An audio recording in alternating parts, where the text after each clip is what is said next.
ako si Mrs. Valenzuela sa Kabalo.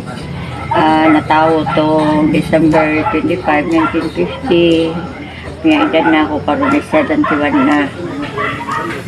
So, Mrs. Trinidad, so my question is, what is your stand about implementing mandatory use of contraceptives? Ang contraceptive manggod itong mandatory na mo yun, na mo dili. So, ang disadvantage sa anak, isang uban, dili mo sang ayon sa contraceptive. Ang uban mo yun, ang uban dili. Wala. So, for the follow-up question, what do you think are the risks of using contraceptives methods? Ang contraceptive, usay makaayo. Usay na po dili makauyon. Pero sa kuha, maayo po ang magamit para depensa sa ilang sobra nga pagpakanak. Pero maulagi na, kaya dili man pare-parehas ang una-una sa tao. Ngay madlok, napot mo yun. Mo nang kasagaran may tabo nga sa unsang ano nga plano sa gobyerno na idili mo sugot, na mo sugot. Mo lang ako ikatuwa. So, thank you very much, Mrs. Trinidad, and thank you for the very wonderful answer. What is your stand about implementing mandatory use of contraceptives? Para sa akin, ang contraceptives ay ang paggamit ng mga bagay, di ba, para stop ng increasing ng populasyon sa bansa. Mayroong dalawang bagay na pinag-uusapan dito. Ang una is ang mundo, at ang pangalawa is ang langit. Kapag sa mundo tayo bumabase, okay lang sa mga tao na gumamit ng contraceptives, pero kapag pinag-uusapan natin ng about sa spiritual realm o sa langit, mali ang paggamit ng contraceptives. Kung bumase tayo sa Biblia, ang mga babaeng bayiran noon ay ang isa sa mga may malaking kasalanan, kasi kahit sino lang ang nakikipagtalik sa kanya. Kung gumamit kasi tayo ng contraceptives, may chance na yung lalaki pwede manloko o ang babae pwede manloko sa kanyang asawa dahil hindi naman mahalata kasi hindi naman nabubuntis. Kaya sabi ng sa Biblia, ang mundo ay nabalot ng kasamaan at hindi magiging mundo ang langit. What is your stand about implementing mandatory use of contraceptives? Kung ako yung istoryahon, mandatory na siya, okay na sa kuha.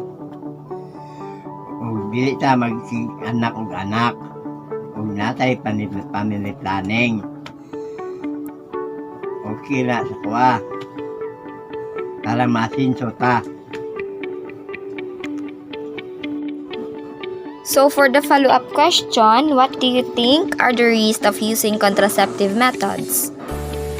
Para sa ako, lalaki man ko, wak kabaloana. Pero nakakuna dungog, naadaw na. Pero wak ko kabalo. Sana. So, what is your stand about implementing mandatory use of contraceptive? For me, implementing the contraceptives, this is a very great help to our society, not just our society but our country, because we all know that Philippines is one of the most populated country, and I believe also that poverty, being a populated country is one of the problem of our country. So this is very grateful and helpful to our country. So, what do you think are the risks of using contraceptive methods? The risk, for me, it depends on the women of what methods that they are using, because there are there are a lot of contraceptives. But based on my experience, what I what method do I have is depo. So what I observe is my weight is increasing, but and also I love eating, and for me that's only thing that I observe using depo. What is your stand about the implementing mandatory of use of contraceptives? Mandatory implementing of use of contraceptives para sa mga singles, para sa mga kanon. Para sa ako, ang stand na ko ana, dili ko mo yun ana kay ngano ang kuan man ko delikado man ko na para sa mga singles, so, labi na sa mga batanon pa. Labi na ka ng pills, di mo na dapat sila hagyod kuan. Painom din na sila nga isang kuan sa ilang edad. Kay di ko na maayo sa lawas ko, di na maayo sa ilang lawas. Labi na masubrahan o gamit na. 2 years ginamit mo anang pills, di ko na maayo sa lawas. Mas makapiktuhan na yung mga psychological mo. Injection po, dili po na maayo sa lawas po sa mga batan mo. Pero sa karon manggol, laganap na manggol ang kanang mga teenage pregnancy, anak. Siguro pwede, masugot siguro ko kung di na ginili na magpapugngan na magano din sila ng mga premarital sex yun. Pag kondom siguro pwede pa. Pero not necessary, mandatory duty. Pag once manggol, mandatory ito, magamit na sila, pwede na nila himuong ng tanan. Bisan pag kuan, pwede na nila himuong. Di mga naman sila, ay, okay rin ito na magamit ito, may contraceptives, oo. Di, mukharap po siguro sila ginamit gamit sila contraceptives, magamit ko sila. Pas ay uyab nga bisa dili pa pwede. As kaning Catholic country, bawal man yun na dapat nanging anak yun. Kanang sila ginahimo na siya kanang sex after there's na. Pero wala pa nakikita sa dapat hindi na sa imuon. Kaya kung once man mo, ipatupad niya mo na siya. Pero ibig sabihin, okay na, himuon na nila bisan pag hindi sila ninyo, himuon na nila na utang, nga na. So para sa kuha, stand na ko anak ko, dili lang yun ko, dili ko masuwag, i-mandatory yun mo na, ipahimo na sa mga batanon, singles. Okay. So dili kung hindi yun maiwasan, himo yun na nila. Kondom, musugot ko, kondom siguro kayo, marag safe pagkamay ang kondom. Or katong calendar method, kabalo sila ato. Para safe din sila. Pero kung pwede lang, dili gud ko masugot anang yung anak. Kaya was, pagpagay mo lang ta anak, eh, gabi to'y pwede bitaw ta anak, contraceptives. Sige, pills on pills. Wala sila kabalo nga, makadaon na sila ang lawas. Bata pa yung taon ng lawas. Wala dili ko. So, mauna din sa Salamat kaayo sa mga opinion niyo gihatag sa ko ate. You're welcome. God bless po. Contraceptives. When we talk about it, it associates with preventing unwanted pregnancies, blockage of sexually transmitted communicable diseases such as HIV, AIDS, STDs, and etc. To answer the question about what is my stand in implementing the mandatory use of contraceptives, it would be if it is beneficial to us, then I don't have any other reason why disagree. But let us also consider that we have our own free will to choose whether we're going to use birth control or not, as it is violating our basic human rights if it is forced to them. So, in conclusion, let us all look to the brighter side and help the community learn about the things they lack of, especially the basic things like using contraceptives for them to be not ignorant and has a knowledge about it. Thank you. I am in support of the mandatory use of contraceptives.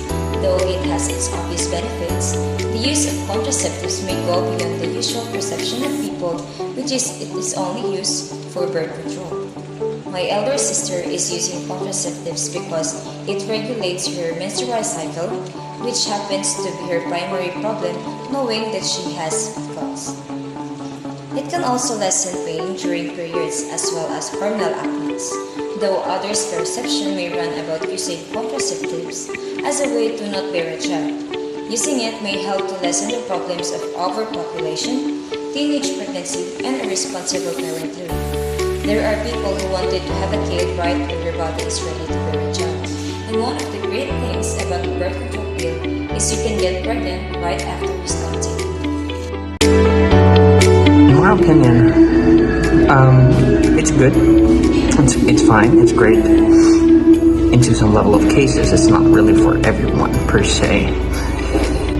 The Philippines have been looking into it. I believe way back in 2017, where there was a article or an RA written about having access, open access towards birth control, contraceptives, and etc., which again is being, fought against the Catholic Church. As we know, the pro-life kind of fight, etc. It might be essential at some point. At some point, but I don't think it's something that has to be mandated. Contraceptions has a lot of possible risks. Personally, my wife does use contraceptives, but side effects do occur, hormonal imbalances, etc. But I think what's more to think of is really on about the level of what kind of contraception or what kind of contraceptive are these teenagers going to be using. Cheaper brands would also mean higher risks, higher problems, higher critical risks and side effects whatsoever. And then based on a quick search on Google, we have a total of 180,916 live births among adolescents aged from 10 to 19 since 2019. 4 years ago, I believe, 5 years ago, it's actually in our neighborhood, where a 12-year-old gave birth to a child, and when she turned 14, she got pregnant again. And contraception is really more of not the answer. It's really more of education.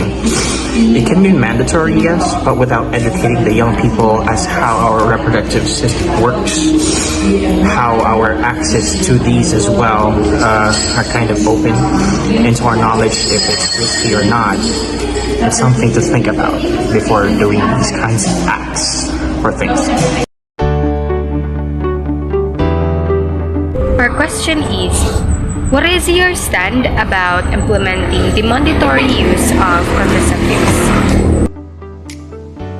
After gathering the thoughts of those we interviewed, we discovered a variety of contraceptive opinions. However, contraceptives in our viewpoint as a group help us not only in our individual families but also in our society. Let us give children the best future possible. As Melinda said in her TED Talk, let's start a family only when we are ready. Implementing mandatory use of contraceptives doesn't affect the health of any women who wants to use it, even singles or teenagers. Contraceptives are not just only pills, implant, IUDs, and injection.